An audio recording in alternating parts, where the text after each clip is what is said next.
বাবা একটা কথা কইতাম। কি তুই কি কবি আমার বোঝাই গেছে।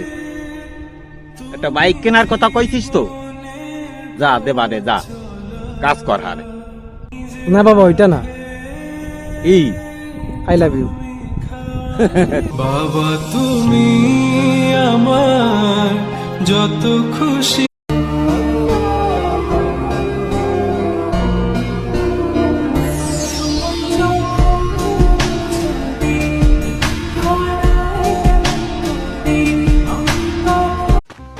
ভাই আপনার বলে টুর্নামেন্ট খেলার প্লেয়ার প্রয়োজন।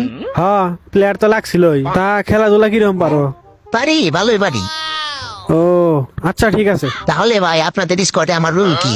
কাজ বেশি কিছু না, ক্যারেক্টার হিসেবে গাড়ি আর টোকেনের ক্যারেক্টার নিবে, ম্যাচের মাঝখানে আমার থেকে টোকেন গুলো নিয়ে যাবে আর আমরা মূল্যে রিভাইভ দিবা, এইটুকুই তোমার কাজ। ধুর, এত বট প্লেয়ার হয় নাই যে জোন পুষ দেওয়া লাগে।